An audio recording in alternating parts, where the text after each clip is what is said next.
There's an old joke.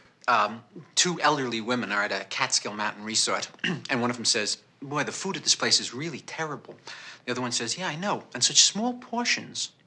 Well, that's essentially how I feel about life. Full of loneliness and misery and suffering and unhappiness, and it's all over much too quickly.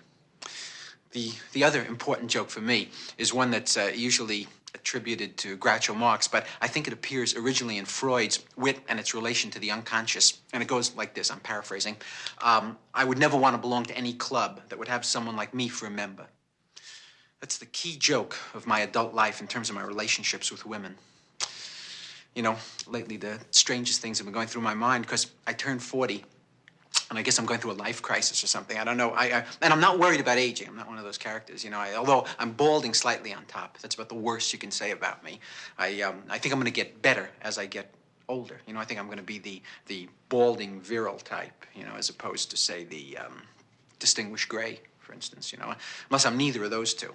Unless I'm one of those guys with saliva dribbling out of his mouth who wanders into a cafeteria with a shopping bag screaming about socialism.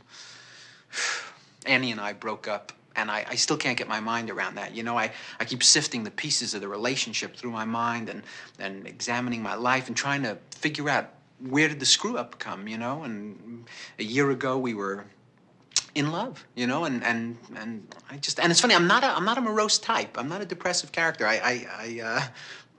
You know, I was a reasonably happy kid, I guess. I was brought up in Brooklyn during World War II.